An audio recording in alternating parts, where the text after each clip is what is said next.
Hello दोस्तों, तो जैसे कि पिछले एपिसोड में हमने देखा कि वांगलिंग की थंडर सेलेस्टियल रेल्म में जाने की तैयारियां कंप्लीट हो चुकी थी। लेकिन जब वांगलिंग ने थंडर कैलिडोन का इस्तेमाल करते हुए थंडर सेलेस्टियल रेल्म के थंडर को समन किया तो उसे वो एक बड़ी अपॉर्चुनिटी दिखाई थी, जिसे ऑफ कोर्स वांगलिंग जाया नहीं कर सकता। इसलिए वो अपने ओरिजिन सोल का इस्तेमाल करते हुए उसे डिवोर्व करना शुरू कर देता है। मगर इस बात से थंडर सेलेस्टियल रेल्म को वांगलिंग पर गुस्सा आ गया था, इसीलिए वांगलिंग पर सबसे ज्यादा खतरनाक 7 कलर की थंडर एनर्जी गिरती है, जिसने वांगलिंग के थंडर कैलिडोन को तो शटर कर दिया था। साथ ही सर वो वांगलिंग को भी बुरी तरीके से जख्मी करके यहाँ थंडर सेलेस्टियल रेल्म ले आती है, जहाँ पर एक बुढ़ाऊ ने भी वांगलिंग को सेंस कर लिया था, जिसका नाम था यान लीजी, और वो एक निर्वाणा क्लेंसिंग स्टेज का कल्टिवेटर है, जो कि वांगलिंग को सेंस करके कहता है कि ये बंदा काफी जरा खास लग रहा है, यकीनन मेरी किस्मत इसके साथ जुड़ी हुई है। दूसरी तरफ हम देखते हैं कि वांगलिंग ने जब खुद को रिकवर कर लिया था तो वांगलिंग को वहाँ पर एक ट्रेजर दिखाई दिया, जिस ट्रेजर को वांगलिंग ने जैसे ही उठाया तभी अचानक उस पर पीठ पीछे किसी ने हमला कर दिया, जो कि वांगलिंग से कह रहा था कि जूनियर उस ट्रेजर को नीचे रख दो। अब आगे तो नेक्स्ट एपिसोड की शुरुआत यहाँ पर बिल्कुल उसी सीन से शुरू होती है, जहाँ पर वांगलिंग के हाथ में वही ट्रेजर था और वो आदमी जिसका नाम जू फेंगहान है, वो अपने डिमोनिक बीस्ट पर सवार होते हुए वांगलिंग की तरफ देखकर कह रहा था कि ये तो एक मामूली असेंडेंट स्टेज का कल्टिवेटर है, जो कि वांगलिंग को कुछ ज्यादा ही अंडर एस्टिमेट कर रहा था। वो वांगलिंग से कहता है कि आज मेरा मूड अच्छा है, इसलिए अगर तुम उस ट्रेजर को नीचे रख दो तो मैं तुम्हें यहाँ से जाने दूंगा, जैसे कि यहाँ पर कुछ भी ना हुआ। लेकिन वांगलिंग ने तो उस ट्रेजर को अपने स्टोरेज बैग में रख दिया, जिस पर जू फेंगहान गुस्सा होते हुए कहने लगा कि लगता है कि तुम मरना चाहते हो। जो कहती वो अपनी डिमोनिक पाथ आर्ट टेक्निक का इस्तेमाल करते हुए यहाँ पर पानी से एक स्फीयर क्रिएट करने लगा। वांगलिंग भी ये देखकर अपने माउंटेन स्टोन ट्रेजर पर सवार होते हुए सामने की तरफ देखकर कहता है कि ये डिमोनिक बीस्ट पाथ आर्ट काफी जरा कमजोर है, मैंने तो खुद स्कैटर डेविल का मुकाबला किया था, जबकि उसके सामने तो ये कुछ भी नहीं। ये कहते हुए वांगलिंग ने भी उस माउंटेन स्टोन ट्रेजर की कुछ एनर्जी अपने हाथ में इकट्ठा कर दी थी, जिससे वो सामने की तरफ मौजूद उस वाटर स्फीयर की तरफ थ्रो कर देता है, और ये दोनों अटैक सीधा जाकर हवा में एक दूसरे से टकरा गए, जिसकी वजह से एक बहुत बड़ा ब्लास्ट हो जाता है। और इसी ब्लास्ट के इफेक्ट के कारण फानहान का डिमोनिक बीस्ट भी गायब हो गया। फानहान नीचे की तरफ दिखे लग गया, जबकि दूसरी तरफ साथ ही हम देखते हैं कि वांगलिंग ने अपनी इल्यूजन सोल पपेट को फेंगहान पर हमला करने के लिए सामने की तरफ भेज दिया था, जिस अटैक को अपनी तरफ बढ़ता हुआ देखकर वो फनन अपनी उंगलियों को काटते हुए अपने खून का इस्तेमाल करके यहाँ पर डोंगलिंग वेन आर्ट टेक्निक का इस्तेमाल करता है, जो कि एक पावरफुल डिफेंस शील्ड टेक्निक थी। इसी की मदद से वो थंडर सेलेस्टियल हॉल की किक को ब्लॉक कर पाया, पर इसकी वजह से होने वाले बड़े से ब्लास्ट के कारण ये दोनों ही पीछे की तरफ दिखे लेकर इवन की वांगलिंग भी ये देखकर थोड़ा सा सरप्राइज हो गया था कि इसने मेरे सेलेस्टियल गार्ड के फुल पावर स्ट्राइक को भी ब्लॉक कर लिया। कहना पड़ेगा कि इस बंदे में कुछ स्किल्स तो है। ये कहते हुए वांगलिंग ने अपने सोल पपेट को वापस अपने पास रख लिया था। दूसरी तरफ फेंगहान गुस्सा होते हुए कहने लगा कि तुमने ये करने के लिए मुझे मजबूर कर दिया है, अब तुम जिंदा नहीं बचोगे। और ये कहते ही यहाँ पर फेंगहान ने अपने डाउ इंटेंट को सॉलिड फॉर्म में समन करना शुरू कर दिया, जहाँ पर हम देखते हैं कि फेंगहान की डाउ डेविल लोटस है, जिसे एक बड़े जायंट डेविल हैंड ने पकड़ कर रखा हुआ था। दूसरी तरफ वांगलिंग ने जैसे ही उस डेविल लोटस को देखा, अचानक हम देखते हैं कि वांगलिंग के सोल सी में भी वो डेविल लोटस समन हो गया, जो कि वांगलिंग को चक्कर दिलाने की कोशिश कर रहा था। फेंगहान भी ये देखकर मुस्कुराते हुए अपने डेविल लोटस के अंदर से एक पावरफुल फ्लेम अटैक फौरन से वांगलिंग पर चल देता है, क्योंकि वांगलिंग तो पहले अपने दिमाग के अंदर उलझा हुआ था। यहाँ पर हम देखते हैं कि वांगलिंग के सोल सी के अंदर उसके एंशिएंट थंडर ड्रैगन अपनी पावर्स का इस्तेमाल करते हुए उस डेविल लोटस को डिस्ट्रॉय कर देता है, जिसकी वजह से वांगलिंग वापस से होश में आ गया और वो सामने की तरफ से आने वाले फायर अटैक को डॉज करते हुए फौरन से हवा की ऊंचाइयों में चला जाता है। जहाँ पर हम देखते हैं कि वांगलिंग को भी अब काफी जरा गुस्सा आ गया था, वो भी फन से अपने डाउ रिवर को यहाँ फिजिकल फॉर्म में समन करने लगा। साथ ही सर वो फेंगहान से कहने लगा कि तुम्हें डाउ इंटेंट की फाइट करनी है ना, तो ठीक है, वांगलिंग तुम्हें पूरा एंटरटेन करेगा।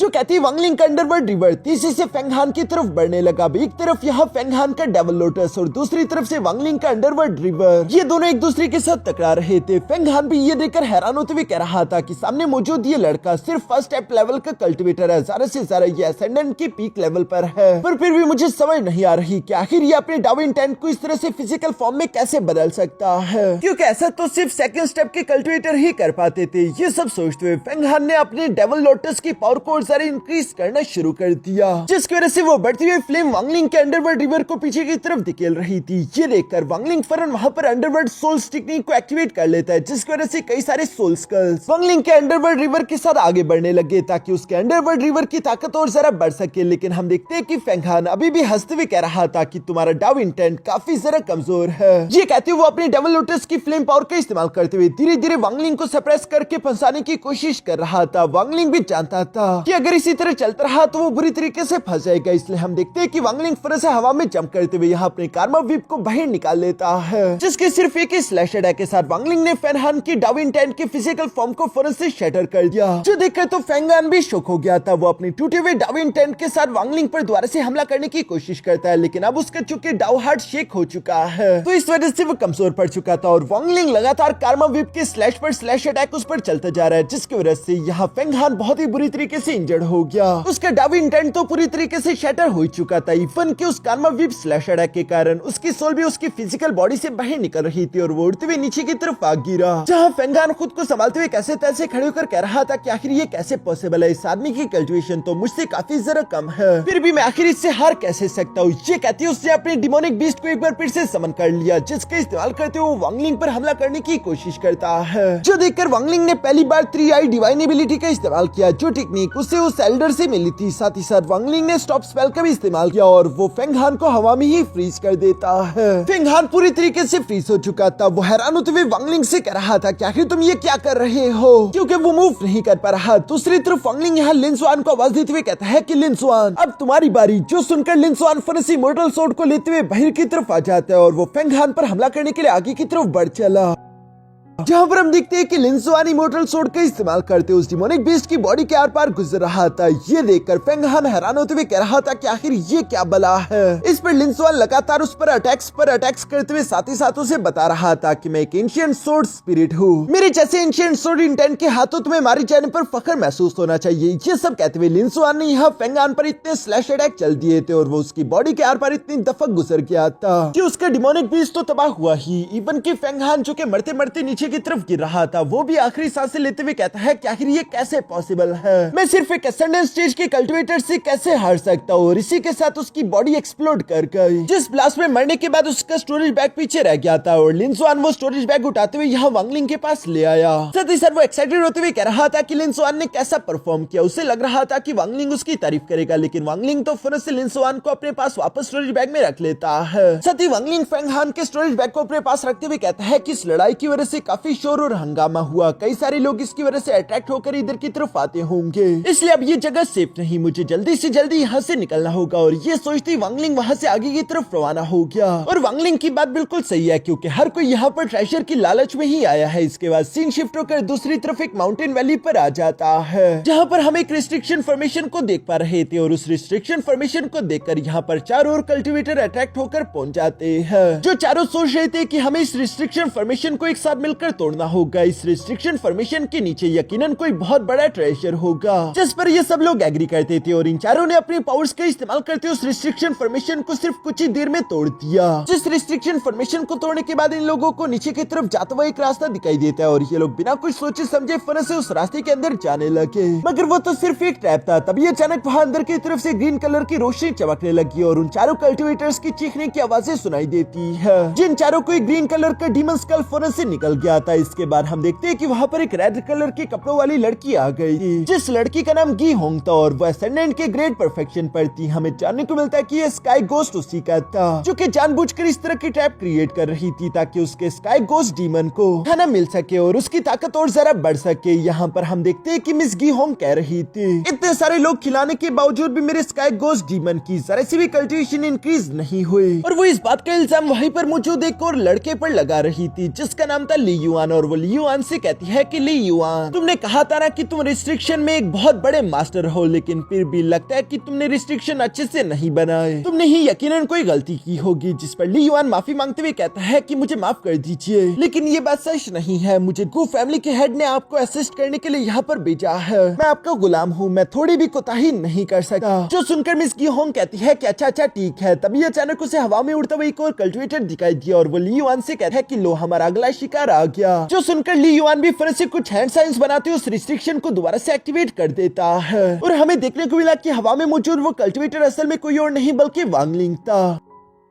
जिसकी भी नजर उस रिस्ट्रिक्शन फॉर्मेशन पर पड़ गई थी और वांगलिंग फिर से उस रिस्ट्रिक्शन फॉर्मेशन के पास आ जाता है। और चूंकि वांगलिंग को रिस्ट्रिक्शन फॉर्मेशन के बारे में काफी अच्छी नॉलेज थी, तो वो इस रिस्ट्रिक्शन फॉर्मेशन को देखकर कह रहा था कि ये रिस्ट्रिक्शन फॉर्मेशन पूरी तरीके से इनविजिबल है, बस इसमें सिर्फ इमोर्टल फोर्स ऐड की गई थी। अगर कोई चाहे तो इस इमोर्टल फोर्स को भी पूरी तरीके से निकाल सकता था, फिर ये रिस्ट्रिक्शन फॉर्मेशन पूरी तरीके से इनविजिबल हो जाती। इतनी मामूली गलती कोई भी इतना स्किल कल्टिवेटर नहीं कर सकता, क्योंकि ये रिस्ट्रिक्शन जिसने भी बनाई है वो बंदा रिस्ट्रिक्शन बनाने में वाकई में काफी महारत हासिल करता है। वांगलिंग को कुछ न कुछ गड़बड़ महसूस हुई। हम देखते हैं कि ली युआन और मिस गीहोंग जो कि वहीं पर पास में मौजूद थे और उन्होंने भी आसपास एक इनविजिबल रिस्ट्रिक्शन फॉर्मेशन लगाई हुई थी, जिसकी वजह से वो दोनों किसी को दिखाई नहीं दे रहे। वांगलिंग चूंकि जानता रहा कि यहाँ पर कुछ न कुछ गड़बड़ है, इसलिए वो बिना उस रिस्ट्रिक्शन फॉर्मेशन को छेड़ी वहाँ से चला गया। ली युआन भी यहाँ पर थोड़ा सा परेशान हो गया था। वो अपने मन में सोच रहा था कि कहीं ऐसा तो नहीं कि इस आदमी को मेरे राज के बारे में मालूम हो चुका है। वो यहाँ ये सब सोच रहा था। दूसरी तरफ मिस गूहोंग उससे सवाल करते हुए पूछ रही थी कि आखिर ये लड़का यहाँ से इस तरह चला क्यों गया, लेकिन चूंकि ली युआन ने उसे जवाब नहीं दिया तो वो उसकी ओरिजिन सोल के टुकड़े को बाहर निकालकर यहाँ ली युआन को तकलीफ पहुंचाने लगी। और वो ली युआन से कहने लगी कि शायद तुम भूल गए कि तुम्हारी ओरिजिन सोल का टुकड़ा मेरे पास है, मैं जब चाहूँ तुम्हें जान से मार सकती हूँ, इसलिए जब भी मैं कोई सवाल करूँ तो मुझे फौरन से जवाब दे दिया करो। इस पर ली युआन जवाब देते हुए कहता है कि वो बंदा काफी जरा शातिर था, शायद उसने कुछ सेंस कर लिया इसलिए वो यहाँ से चला गया, लेकिन आप फिक्र ना करें, हम किसी और को ढूंढ लेंगे। जिस पर गूहोंग अपनी अथॉरिटी दिखाने के लिए गुस्सा होते हुए कहती है कि आखिर तुम्हें ये किसने हक दे दिया कि तुम मेरे लिए डिसीजंस ले सको। जो बोलती है वो ली युआन को ज्यादा तकलीफ पहुंचाने के लिए फिर से उस पर हमला कर देती है, मगर तभी अचानक हम देखते हैं कि एक थंडर अटैक तीसरी के साथ आकर इनकी इनविजिबल रिस्ट्रिक्शन को चकनाचूर कर देता है। ये काम किसी और ने नहीं बल्कि वांगलिंग ने किया था। वो इन लोगों की हिडन स्पॉट तक पहुंच चुका है, जो देखकर तो ली युआन भी सरप्राइज होते हुए कहता है कि ये आदमी बहुत ही ज्यादा शातिर निकला। इसने न सिर्फ मेरे बिछाए हुए जाल को देखा बल्कि साथ ही साथ रिस्ट्रिक्शन फॉर्मेशन से मेरी हिडन प्लेस को भी ट्रेस कर लिया, जिसका सिर्फ एक ही मतलब है कि इस आदमी की अंडरस्टैंडिंग रिस्ट्रिक्शंस के बारे में और इसका रिस्ट्रिक्शन पर कंट्रोल मेरे जैसा है। ली युआन जब ये सब सोचकर घबरा रहा था, दूसरी तरफ मिस गूहोंग एरोगेंटली यहाँ पर वांगलिंग को देखकर कहती है कि बेशक तुम मेरी जाल में नहीं फंसे, लेकिन तुम खुद मेरे तक चले आए और मैं तुम्हारी मौत बनूंगी। जो कहते साथ ही वो वांगलिंग पर हमला करने की कोशिश करती है, लेकिन ये तो उसकी सबसे बड़ी बेवकूफी थी, क्योंकि वांगलिंग अपने स्टॉप स्पेल का इस्तेमाल करते हुए मिस गूहोंग को फौरन से फ्रीज कर देता है। साथ ही वांगलिंग उसी के पंखे का इस्तेमाल करते हुए उसकी जान लेने वाला था, जो देखकर मिस गूहोंग ली युआन का नाम चिल्लाते हुए कहती है कि ली युआन अगर मैं मारी गई तो तुम भी नहीं बचोगे। जो सुनकर ली युआन फौरन से मिस गूहोंग को बचाने के लिए सामने की तरफ जंप करके यहाँ plum blossom 18 restriction formation activate कर चुका और वो मिस गूहोंग को बचा लेता है, लेकिन दूसरी तरफ वांगलिंग उस प्लम ब्लॉसम 18 रिस्ट्रिक्शन को देखकर पूरी तरीके से शॉक हो गया था। क्योंकि अगर दोस्तों आप लोगों को वो सेलेस्टियल एम्परर का केव मेंशन याद हो जिसमें वांगलिंग को इमोर्टल वाइन मिली थी, वहां पर वांगलिंग ने महसूस किया था कि वो जो जगह है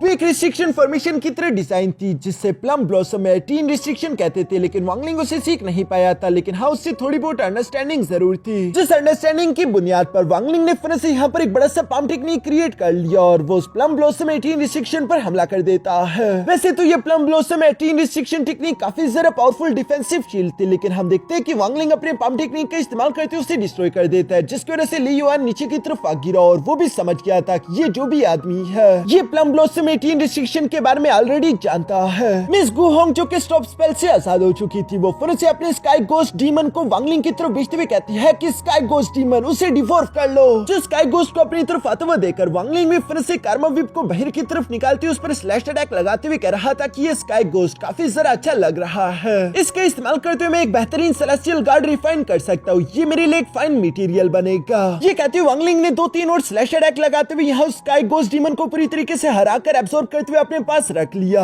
जो देखकर तो मिस गूहोंग की आंखें बटी की पटी रह गई थी और वो चिल्लाकर कहती है कि आखिर तुमने ये क्या किया। ये इमोर्टल स्पिरिट पिछले हजारों साल से मेरी क्लैन की विरासत है, जिसे हमने बहुत ही मुश्किल से नरिश किया, आखिर तुम्हारी हिम्मत कैसी भी इससे लेने की। ये कहते वो गुस्से के साथ अपनी पावर्स अनलीश कर रही थी, लेकिन दूसरी तरफ अब वांगलिंग की भी बर्दाश्त करने की लिमिट पार हो चुकी है और वो कहता है कि बस बहुत हुआ। ये कहते वो यहाँ मिस गूहोंग को अभी जान से मारने ही वाला था, पर तभी अचानक ली युआन मिस गूहोंग के सामने आते हुए कहता है कि प्लीज फेलो डाओइस्ट रुक जाओ, मेरी यंग मास्टर मिस गूहोंग अभी भी नादान है, मैं जानता हूँ कि उनकी वजह से आपको गुस्साया होगा, लेकिन उनकी तरफ से मैं आपसे माफी चाहता हूँ। और साथ ही साथ वो वांगलिंग को बताने लगा कि थंडर इमोर्टल रेल्म में एक सीक्रेट ग्राउंड है जहाँ पर बहुत सारे कंप्लीट सोर्स वेसल्स और ट्रेजर्स मौजूद है, मैं आपको वहाँ तक लेकर जा सकता हूँ। अगर आप मिस गूहोंग को जिंदा छोड़ दे, वहाँ उस सीक्रेट ग्राउंड में जितने भी ट्रेजर्स मिलेंगे आधे की फैमिली को जाएंगे और आधे आप रख सकते हैं। बताइए फेलो डाओइस्ट, क्या आपको ये डील मंजूर है? जो सब सुनकर पीछे की तरफ मिस गूहोंग गुस्सा होते हुए ली युआन से कह रही थी कि ये मेरी गी फैमिली का सबसे बड़ा सीक्रेट है। आखिर ली युआन तुमने ये किसी और को कैसे बताया? वो अभी इस बात को लेकर गुस्सा हो रही थी, लेकिन ली युआन उससे कहने लगा कि इस आदमी ने मेरे रिस्ट्रिक्शंस को तोड़ दिया। तुम्हारे स्काई डीमन गोस्ट को तो उसने ऐसे डिवोर कर लिया जैसे कि वो कुछ भी नहीं। वो असल में इसलिए क्योंकि वांगलिंग एक सोल डिवोरर है, लेकिन ये लोग इस बात को नहीं जानते। पर हाँ, ली युआन इतना तो समझदार था। वो यहाँ पर मिस गु होंग से कहने लगा कि ये आदमी कोई मामूली एसेंडेंट लेवल का कल्टिवेटर नहीं। अगर आपको कुछ भी हो गया तो मैं गी फैमिली के हेड को आखिर क्या शक्ल दिखाऊंगा। इसलिए आप ही सोचिए कि आपकी जिंदगी ज्यादा कीमती है या फिर वो सीक्रेट ग्राउंड का सीक्रेट, जिस पर मिस गु होंग को मजबूरन मानना पड़ा। दूसरी तरफ वांगलिंग जो कि यहाँ अटैक करने के लिए पूरी तरीके से तैयार था, वो अपने मन में सोचते हुए कहता है कि ये ली युआन इतना भी ज्यादा सिंपल आदमी नहीं है। जब मैंने पहले देखा उस लड़की गु होंग के हाथों में जब इसकी ओरिजिन सोल का टुकड़ा था, तो तब के टाइम ये बहुत ही ज्यादा डरपोक और गुलामों की तरह कर रहा था। मुझे लग रहा था कि ये कुछ भी खास नहीं, पर अब ये जिस तरह के एक्शंस ले रहा है और जिस तरह की बातें कर रहा है, इस तरह के एक्शंस गुलाम तो बिल्कुल नहीं करते। और वैसे भी इस लड़के ने कुछ देर पहले प्लम ब्लॉसम 18 रिस्ट्रिक्शन का इस्तेमाल किया था, जो कि साबित करता है कि ये लड़का रिस्ट्रिक्शन में काफी ज्यादा माहिर है। और इस तरह का पावरफुल लड़का कोई ऑर्डिनरी गुलाम तो नहीं हो सकता। बेशक इसने जो सीक्रेट ग्राउंड में मौजूद सोर्स वेसल्स की बात की, अगर वो वहाँ पर ना भी हो और बस मुझे सिर्फ इस लड़के की ये रिस्ट्रिक्शन टेक्निक ही मिल जाए, तभी ये ट्रिप वेस्ट नहीं जाएगी और ये एक फायदे का सौदा होगा। इसलिए वांगलिंग एग्री करते हुए ली युआन से कहता है कि ठीक है, मुझे ये डील मंजूर है, लेकिन मुझे इस लड़की के ओरिजिन सोल का एक टुकड़ा चाहिए, वो मैं निकालूंगा ताकि मुझे धोखा ना दिया जा सके। ये सुनकर मिस गु होंग को तो काफी जरा गुस्सा आ गया था और वो कह रही थी कि ऐसा सोचना भी मत, लेकिन दूसरी तरफ ली युआन कहने लगा कि प्लीज आप मेरे ओरिजिन सोल का टुकड़ा निकाल लीजिए। लेकिन वांगलिंग उसकी ओरिजिन सोल का टुकड़ा निकालने के बजाय यहाँ पर मिस गु होंग की ओरिजिन सोल का ही पीस निकाल लेता है, जिसका मतलब कि अब वांगलिंग जब चाहे आसानी के साथ उसे जान से मार सकता है। और वांगलिंग कहने लगा कि चलो अब मुझे रास्ता दिखाओ। ली युआन तो मिस गु होंग के साथ काफी अच्छे से बर्ताव कर रहा था, लेकिन मिस गु होंग अभी भी ली युआन पर गुस्सा थी और वो उसे कचरा कहते हुए आगे की तरफ चली जाती है। लेकिन उसके आगे बढ़ने के बाद अचानक से हम देखते हैं कि ली युआन के लुक्स बदल गए। उसकी कोल्ड नजरों से हमें समझ आ जाता है कि वाकई में ली युआन कोई मामूली इंसान तो बिल्कुल नहीं। इसके बाद हमें 3 दिन बाद का सीन दिखाया जाता है, जहाँ पिछले 3 दिन से ये लोग लगातार सफर कर रहे थे और ये लोग फ्रेगमेंट कॉन्टिनेंट के फुल लास्ट बॉर्डर तक पहुंच गए, जहाँ पर आते हुए वांगलिंग कह रहा था कि यहाँ पर मौजूद ये डिस्ट्रक्शन तो बिल्कुल वैसी है जैसे कि रेन इमोर्टल रेल्म में उस बड़े से इमोर्टल पाम इम्प्रिंट ने किया था।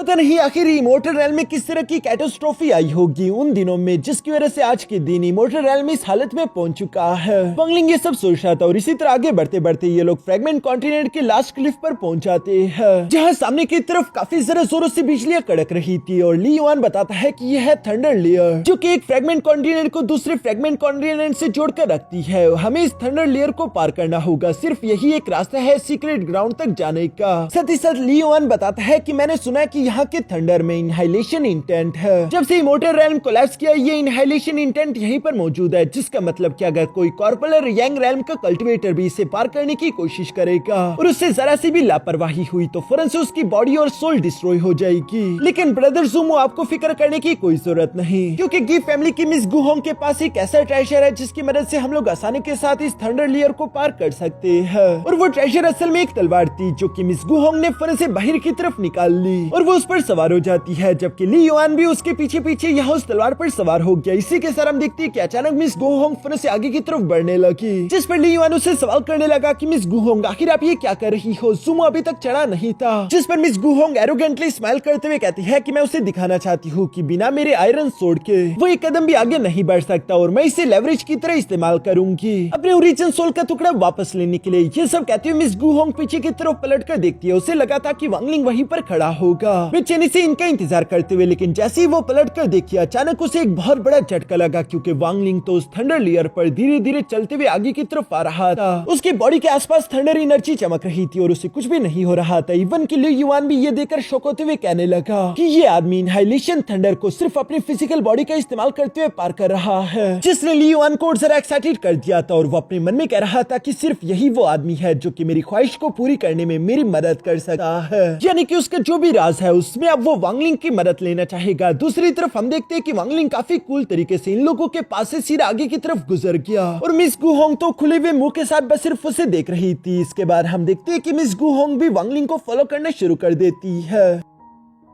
दूसरी तरफ आगे बढ़ते बढ़ते अचानक से वहाँ वांगलिंग और ली युआन को सामने की तरफ एक गोल्डन ड्रैगन देखने को मिलता है, जिसे स्कैन करके वांगलिंग ने बताया कि ये कोई लिविंग बीइंग नहीं है, मतलब कि ये कोई असली ड्रैगन बीस्ट नहीं बल्कि इसे एडवांस रिस्ट्रिक्शन से बनाया हुआ है। जो सुनकर ली युआन भी अपनी पावर का इस्तेमाल करते उस ड्रैगन को स्कैन करने की कोशिश करता है, और वो भी ये देखकर पूरी तरीके से शॉक हो गया था कि ये पूरा की पूरा फ्रेगमेंट कॉन्टिनेंट इस ड्रैगन के बेस के तौर पर काम कर रहा है और इसका सोल ऑब्जेक्ट इसकी रिस्ट्रिक्शन आई है। दूसरे अल्फाजों में ये एक वर्ल्ड इनहाइलेशन ग्रैंड फॉर्मेशन का हिस्सा है जो कि हेवन के अंडर बनाया गया, जिससे भी इस वर्ल्ड इनहाइलेशन फॉर्मेशन को यहाँ पर बिछाया होगा। यकीनन उसकी कल्टीवेशन कम से कम भी निर्वाणा क्लेंसिंग स्टेज की होगी। यहाँ जब वो ये सब कह रहा था तभी अचानक हम देखते हैं कि उस गोल्डन ड्रैगन ने फिर से वांगलिंग पर हमला कर दिया, जिसके अटैक को वांगलिंग काफी आसानी से डॉज कर लेता है। वांगलिंग कह रहा था कि बेशक ये ड्रैगन दिखने में काफी ज्यादा टेरिफाइंग लग रहा है, लेकिन इसकी फिजिकल बॉडी थंडर से बनी है, बिल्कुल मेरी तरह, और चूंकि हम दोनों का सेम सोर्स है तो इस वजह से इससे डॉज करना मेरे लिए ज्यादा मुश्किल काम नहीं। पर दूसरी तरफ गु होंग और ली युआन की जान खतरे में थी, क्योंकि इस गोल्डन ड्रैगन ने उन दोनों पर हमला करना शुरू कर दिया था। मिस गु होंग ने बेशक अपने और ली युआन की बॉडी के आसपास एक शील्ड क्रिएट तो कर दी है, पर वो ज्यादा देर टिकेगी नहीं। वांगलिंग भी इस बात को जानता था और वो अपने मन में कह रहा था कि बेशक ऐसा लग रहा है जैसे कि गु होंग इन दोनों को लीड कर रही है, पर ये सिर्फ ऊपर ऊपर से दिखता है, लेकिन असली खेल तो यहाँ पर ली युआन खेल रहा है। वही इन दोनों में से ज्यादा खतरनाक और इंचार्ज है, लेकिन मुझे ये समझ नहीं आ रहा कि आखिर ली युआन क्या चाल चलने की कोशिश कर रहा है।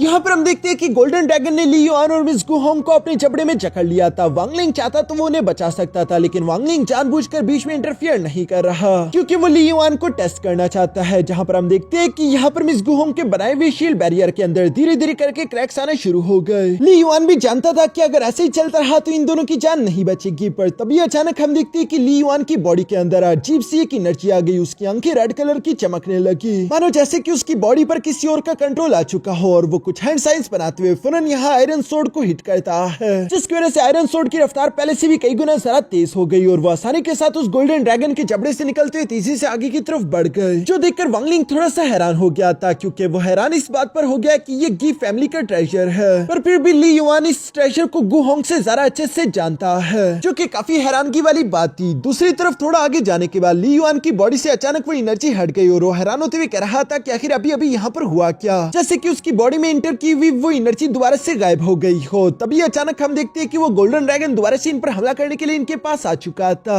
और इससे पहले कि एक बार फिर से वो गोल्डन ड्रैगन इन दोनों पर हमला कर पाता, वांगलिंग अपनी पावर का इस्तेमाल करते उस गोल्डन ड्रैगन के सामने एक बैरियर क्रिएट कर लेता है, जिससे गु होंग और ली युआन की जान बच गई थी। ली युआन वांगलिंग का शुक्रिया अदा कर रहा था, लेकिन दूसरी तरफ वांगलिंग अभी भी अपने मन में कह रहा है कि ली युआन आखिर तुम क्या छुपा रहे हो। इसके बाद इन लोगों ने दोबारा से आगे का सफर करना शुरू कर दिया, और 15 दिन के सफर के बाद ये लोग सेलेस्टियल जनरल के बरियल ग्राउंड में पहुंच गए थे, जहाँ पर आते साथ ही लिन सुआन वांगलिंग से सवाल करते हुए पूछने लगा कि आखिर इस जगह की एंशिएंट सोर्ड ऑरा इतना ज्यादा डेंस क्यों है, मुझे कुछ न कुछ गड़बड़ महसूस हो रही है। जो सुनकर वांगलिंग भी यहाँ पर ली युआन से सवाल करते हुए पूछने लगा कि आखिर ये कौन सी जगह है, जिस पर ली युआन वांगलिंग को जवाब देते हुए कहता है कि ऐसा कहा जाता है कि जब थंडर सेलेस्टियल रेल्म शैटर कर रहा था तो यही वो जगह है जहाँ पर सेलेस्टियल इमोर्टल गार्ड दफन हुआ था। ऐसा कहा जाता है कि जंग में वो और उसकी तलवार इसी जगह पर आ गिरी थी और उसकी तलवार माउंटेन्स में कन्वर्ट हो गई। जो यहाँ पर सबसे बड़ी तलवार दिख रही है वही है मेन पीक। जो सुनकर मिस गु होंग कहती है कि और कोई भी नहीं जानता कि क्या वाकई में वहाँ पर सोर्स वेसल्स है भी या नहीं, क्योंकि ये दोनों भी शायद यहाँ पर पहली बार आ रहे थे। वांगलिंग को थोड़ा बहुत अजीब महसूस हो रहा था, उसे एक वियर्ड सी फीलिंग आ रही थी। इसी तरह करते करते ये लोग यहाँ एक माउंटेन पीक पर आकर उतर जाते हैं, जहाँ पर कदम रखती है। अचानक से हम देखते हैं कि आसपास की एनर्जी ली युआन की बॉडी की तरफ बढ़ने लगी, जिसे महसूस करके ली युआन कहने लगा कि फाइनली हम यहाँ पर है। दूसरी तरफ उसकी बात सुनकर मिस गु होंग जब पलटकर ली युआन की तरफ देखने लगी और उसके पीछे से उसका नजारा देखकर अचानक से उसे एक पेंटिंग याद आ गई, जिसके बारे में बचपन में जब उसने अपने ग्रैंडफादर से सवाल किया था कि आखिर इस पेंटिंग में मौजूद ये आदमी कौन है, जिस पर उसके ग्रैंडफादर ने जवाब दिया था कि ये एक सेलेस्टियल सर्वेंट है। इसकी फैमिली और हमारी की फैमिली एक दूसरे के जानी दुश्मन है, पर अच्छी बात यह है कि अब इसका क्लैन पूरी तरीके से खत्म हो चुका, तो घबराने की कोई जरूरत नहीं। पर ली युआन तो उसी ली फैमिली का हिस्सा है जो कि अभी भी जिंदा है, इसलिए गु होंग कह रही थी कि ऐसा नहीं हो सकता, ये इम्पॉसिबल है। दूसरी तरफ वांगलिंग भी यहाँ पर अपने सोल आइज का इस्तेमाल करके देखने लगा, जहाँ पर उसे देखने को मिलता है कि ली युआन के माथे पर तो एंशिएंट स्लीव मार्क है। मिस गु होंग भी अब ली युआन का सच जान चुकी थी और वो घबराते हुए फिर से अपनी तलवार को उस पर तानते हुए कहती है कि आखिर कौन हो तुम, जिस पर ली युआन खुद का इंट्रोडक्शन करवाते हुए बताता है कि मैं हूँ ली युआन, ली फैमिली का हेड पोमी प्लेनेट से। जो सुनकर तो मिस गु होंग के पैरों तले जमीन ही खिसक गई थी। डर के मारे उसके हाथ से उसकी तलवार भी नीचे गिर जाती है, जिसे ली युआन ने उठा लिया था।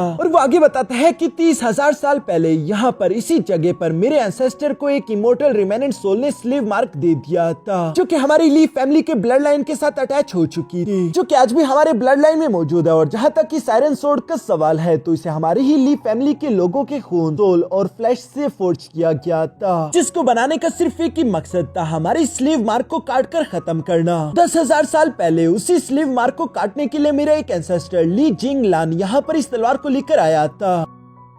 पर इससे पहले कि मेरे एंसेस्टर इस स्लेव मार्क को काट पाते, तुम्हारी गी फैमिली के एंसेस्टर गी युन फेंग ने उन पर पीठ पीछे से हमला करके धोखे से उन्हें जान से मार डाला और उनकी स्ट्रेचर को हथिया लिया, जिसकी वजह से मेरे एंसेस्टर स्लेव मार्क को काटने में फेल हो गए। इसी बात की वजह से ली युआन काफी गुस्से में था और वो आयरन सोर्ड को लेकर धीरे धीरे गु होंग की तरफ बढ़ रहा था, जिस पर गु होंग कहती है कि रुक जाओ, तुम शायद भूल गए कि तुम्हारी ओरिजिनल सोल का टुकड़ा भी मेरे पास है, मैं सिर्फ एक ही झटके में तुम्हें जान से मार सकती हूँ। जिस पर ली युआन आगे की तरफ बढ़ते हुए कहता है, तो आखिर तुम इंतजार किसका कर रही हो, कोशिश क्यों नहीं करती? जो सुनकर गु होंग ली युआन के सोल के टुकड़े को डिस्ट्रॉय करने के लिए उसे अपनी बॉडी से निकालने की कोशिश करती है, लेकिन वो नाकामयाब हो गई। जिस पर वो घबराते हुए ली युआन की तरफ देखकर कह रही थी कि आखिर ये कैसे हो सकता है। जिस पर ली युआन कोल्ड तरीके से आगे की तरफ बढ़ते हुए कहता है कि पास में जब मेरे एंसेस्टर को यहाँ स्लेव मार्क दिया गया था, तो तब उन्होंने इस जगह की ट्रू नेचर का एक ग्लिम्स भी देख लिया था। ये पूरी की पूरी जगह रिस्ट्रिक्शन सील से भरी हुई है। इस जगह को एनहाइलेशन रिस्ट्रिक्शन ने कवर करके रखा हुआ है, जिन्हें इस वक्त ली युआन इस्तेमाल कर रहा था। और वो यहाँ पर मिस गु होंग को कंट्रोल करते हुए कह रहा था कि तुम्हारी गी फैमिली को क्या लगा कि तुम लोगों के पास मेरी ओरिजिनल सोल का हिस्सा है, तो तुम लोग शांति से मेरे साथ कुछ भी कर सकते हो, लेकिन तुम लोगों को मालूम नहीं कि इस माउंटेन पर तुमसे अपनी ओरिजिनल सोल के हिस्से को वापस लेना बिल्कुल ऐसा है जैसे कि बच्चे से कैंडी छीन ली जाए। ये कहते हुए सिर्फ 2 उंगलियों के इशारे के साथ ली युआन ने यहाँ पर गु होंग से जबरदस्ती अपनी ओरिजिनल सोल का टुकड़ा छीन लिया। मिस गु होंग जिसके हाथ में अब कुछ भी नहीं था, लेकिन फिर भी वो बड़ी बड़ी बातें करते हुए कह रही थी कि ली युआन, कि तुम जानते हो ना कि अल हेवन स्टार सिस्टम के ग्रेट क्लैन में से गी फैमिली भी एक है। हमारा स्टेटस बहुत ही सारा ऊंचा है, जबकि तुम मेरे सामने कुछ भी नहीं हो। तुम एक ऐसे फालन क्लैन के सर्वेंट हो जो कि पूरी तरीके से बर्बाद हो चुका है। क्या तुम वाकई में मुझे मारने की सोच रहे हो? क्योंकि तुम जानते हो ना कि इसका अंजाम अच्छा नहीं होगा। ये सुनकर ली युआन भी याद करने लगा कि कैसे उसकी ली फैमिली में तबाही की गई थी। उसके अपने ही लोगों की लाशें उसकी आंखों के सामने पड़ी थी। गी फैमिली से वो बहुत ज्यादा नफरत करता है। वो जो अब तक एक अच्छा सर्वेंट बनने का नाटक कर रहा था, वो इसके लंबे प्लान का एक छोटा सा हिस्सा था। ली युआन बताता है कि मैंने जब तुम्हारे ग्रैंडफादर को हमेशा चाय सर्व की, उनके सामने बो डाउन किया,